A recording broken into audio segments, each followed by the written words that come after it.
Waalaikumsalam warahmatullahi wabarakatuh. Bagaimana keadaannya anak-anak? Alhamdulillah baik. Alhamdulillah. Sebelum memulai pelajaran, mari kita absen dulu ya. Iya Bu. Mari mulai dari Mbak Razita, Hadir Bu. Mbak Bini, Hadir. Mbak Fajar, Mas Irfan, Hadir. Mbak Aisyah, hadir Bu, Mbak Tiffany, Mbak Diva. Oke, hadir semua ya. Sebelum memulai pelajaran, mari kita berdoa terlebih dahulu. Sesuai keyakinan masing-masing, berdoa mulai.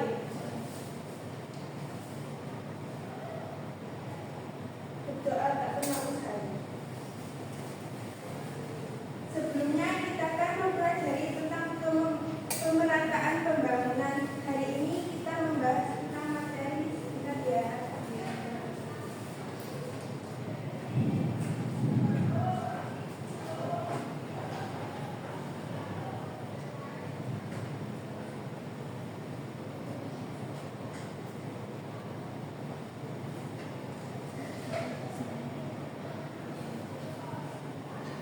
Yaitu konflik dan integrasi.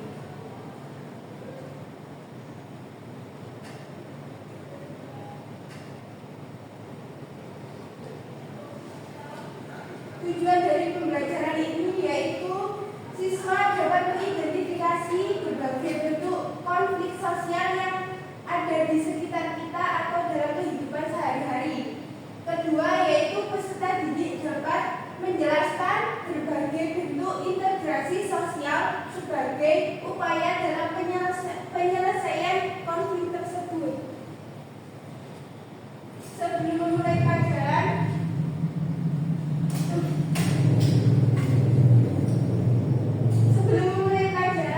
apakah anak-anak mengetahui ini gambar apa? Nah, ini sebuah konflik. Di sini ada pertanyaan pertama yaitu siapa saja pihak yang terlibat dalam konflik tersebut? Siapa saja? Ya. Menurut kalian bagaimana dampak yang ditimbulkan dari konflik tersebut? Ya, betul sekali. Yang ketiga, apa langkah yang bisa dilakukan untuk mengubah situasi tersebut menjadi bentuk integrasi sosial? Apakah ada yang bisa menjawab?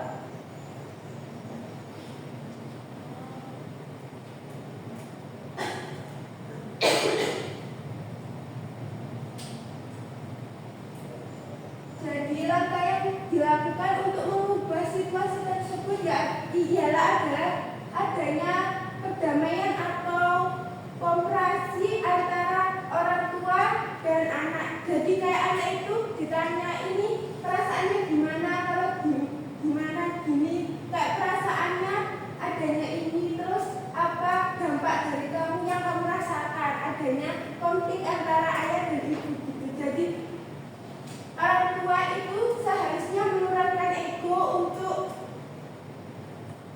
bersama-sama, jadi anak itu merasa kayak tenang hidupnya.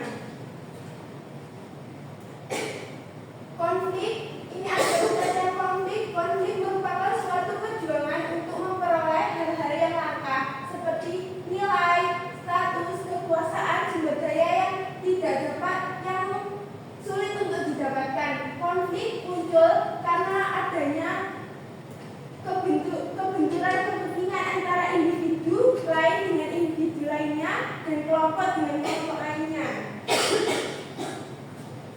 Faktor penyebab konflik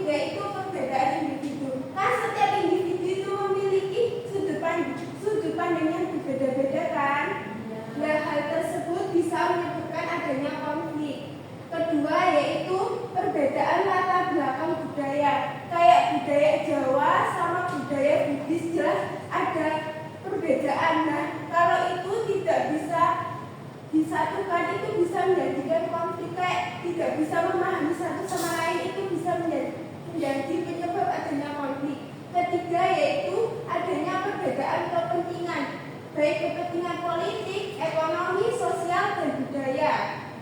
Yang ketiga yaitu perubahan wilayah. Kondisi ini biasanya terjadi di desa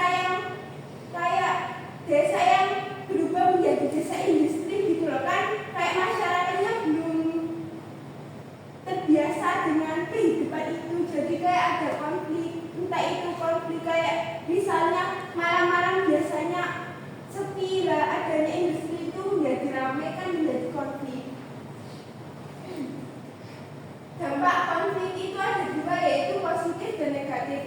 Nah, yang positif itu dengan adanya konflik kan kayak kelompok itu bisa bersatu untuk memberantas adanya konflik itu, jadi kayak bersatu gitu loh, jadi kayak konflik cepat selesai. Dan kedua, mendorong adanya perubahan sosial ke arah yang lebih baik. Ketiga, yang dampak negatif pertama yaitu retaknya hubungan antar individu atau individu lainnya. Jadi kayak adanya konflik itu membuat individu lain dan kelompok antar kelompok itu jadi ada masalah karena adanya perbedaan. Kedua yaitu rusaknya harta benda dan hilangnya nyawa. Kalian pernah dengar demo nggak? Pernah. Nah itu kan biasanya ada nyawa, ada kayak orang terluka. Nah kayak rusaknya infrastruktur. Nah itu dampak dari negatif adanya konflik. Ketiga yaitu dominasi atau penaklukan salah satu pihak. Nah dalam konflik itu kayak kan satu orang kan jelas ada yang ingin menang gitu loh, gak mau kalah. Nah itu bisa menjadi dampak dari konflik.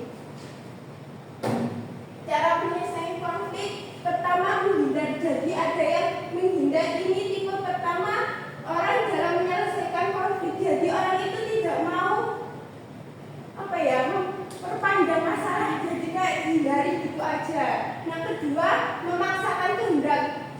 Jadi ini kebalikan dari nomor satu, kayak orang ini tuh mau menang saja gitu loh. Jadi kayak entah itu musuhnya itu kayak gini, nggak mau tahu, pokoknya saya menang gitu. Nah ketiga yaitu menyesuaikan keinginan orang lain. Nah ini tuh jadi kita itu kayak mengalah, tujuan kita itu mengalah demi adanya kebersamaan gitu. Kayak kita itu menurunkan ego supaya tidak ada perkelahian. Keempat yaitu berkompromi, yaitu kedua pihak yang mengorbankan sebagian tujuan atau dari kesepakatan tersebut. Nah ini tuh habis dari berkompromi adanya kolaborasi. Jadi kayak setengah tujuan dari kesepakatan misalnya A dan B itu jadi satu, jadinya berkolaborasi, yaitu upaya mencari solusi yang memuaskan kedua pihak. Nah sebelum materi selanjutnya, apakah ada pertanyaan? Ya oke, saya lanjutkan. Yang kedua yaitu integrasi. Integrasi adalah proses penyesuaian antara unsur-unsur perbedaan antar masyarakat sehingga membentuk kesatuan yang harmonis. Jadi ini tuh usaha untuk menyelesaikan sebuah konflik. Bisa minta perhatiannya sebentar. Konflik. Nah integrasi ini adalah upaya untuk menciptakan persatuan dalam masyarakat yang beragam. Syarat-syarat terjadinya integrasi sosial yaitu anggota masyarakat yang saling memenuhi kebutuhan. Jadi adanya integrasi sosial itu karena ada keinginan untuk sama-sama saling memenuhi kebutuhan. Kayak misalnya di kota A kan punya beras dan kota B juga punya beras, jadi saling melengkapi gitu loh.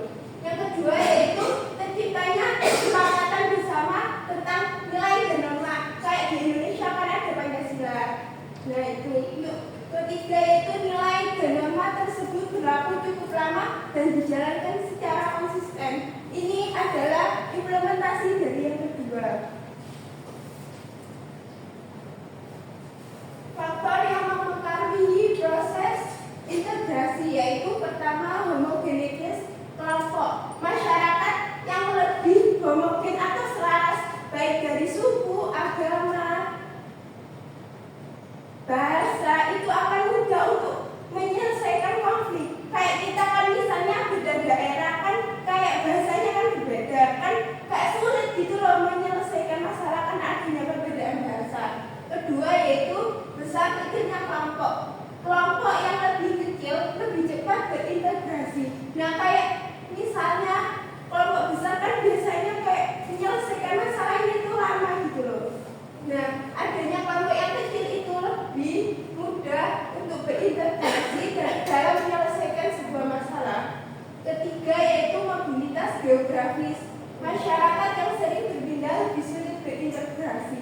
Kayak orang yang berpindah-pindah itu akan sulit untuk menyelesaikan sebuah masalah karena dia kayak lari gitu kan kabur. Nah, ketiga yaitu efektivitas komunitas. Dengan adanya kayak WA, kayak sosial media kan kayak kita lebih cepat selesaikan masalah gitu loh. Kayak gak usah ketemu gitu kan kayak gak besok harus menyelesaikan masalah hari ini kan bisa dengan melalui media sosial. Bentuk-bentuk integrasi sosial yaitu integrasi normalitas terjadi karena adanya norma yang mengatur kehidupan sosial kayak Pancasila, Bhinneka Tunggal Ika kan mengikat gitu loh. Dan kedua yaitu integrasi fungsional terbentuk karena adanya fungsi-fungsi yang harus dijalankan dalam masyarakat. Kayak tadi yang kelompok yang daerah A membutuhkan beras dari daerah B, kayak sebaliknya daerah B membutuhkan air dari daerah A gitu. Ketiga yaitu integrasi koersif yaitu terjadi melalui paksaan atau kekerasan tertentu. Ini terjadi pemaksaan karena bila tidak terjadi itu kayak dampak negatif itu akan terjadi. Jadi kayak harus dijalankan soalnya kalau tidak dijalankan itu adanya dampak negatif kayak apa ya? Kayak misalnya di SMA kayak bayar SPP gitu. Kalau nggak bayar SPP kan kayak Masya Allah siswa itu tidak bisa ikut ujian malah berdampak banyak gitu loh. Jadi harus bayar. Jadi ini integrasi koersif itu harus ditegakkan oleh hukum. Jadi ada peraturan gitu. Kalau tidak ada peraturan dan tidak terlaksana itu dampaknya malah lebih besar. Proses integrasi sosial pertama asimilasi yaitu kebaduan dua budaya yang menghasilkan budaya baru dengan meninggalkan unsur budaya asli. Kedua yaitu akulturasi kebudayaan tanpa meninggalkan unsur budaya asli. Siapa yang tahu di sini contoh dari akulturasi atau contoh dari asimilasi?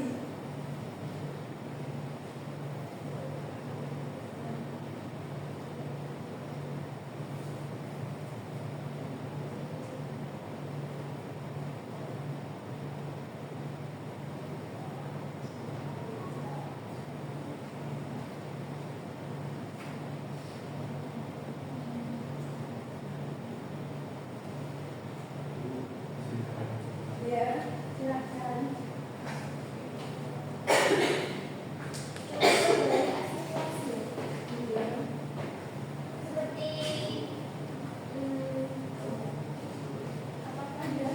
Seperti kayak kalian itu ya kan berarti itu awalnya khas Jawa ini terus sekarang itu kayak banyak budaya yang dipadukan dengan budaya modern jadi kayak banyak digunakan di kalangan sekarang.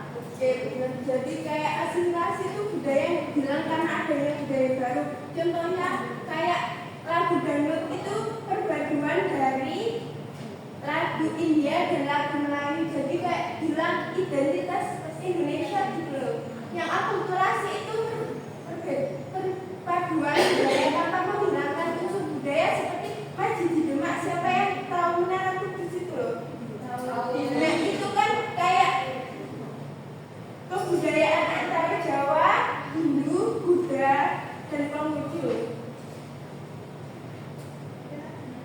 mendorong integrasi, toleransi terhadap keberagaman budaya. Kedua, yaitu kesempatan yang seimbang dalam bidang ekonomi.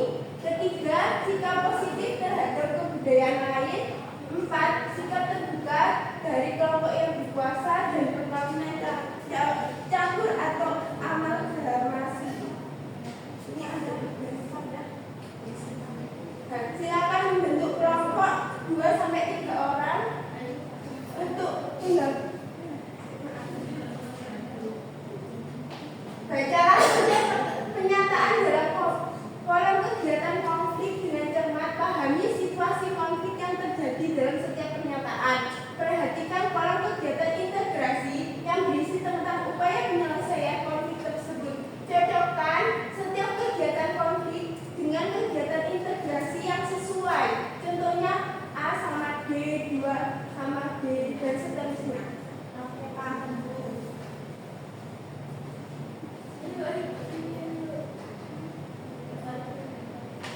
Ini ya soalnya. Silakan berdiskusi kelompok 2-3 orang. Nanti presentasi perwakilan 1 aja.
Siswa siswa tidak setuju dengan keputusan guru dan melakukan protes. H. Yaitu siswa berdialog dengan guru untuk mencari solusi yang adil. Perselisihan antar tetangga karena batas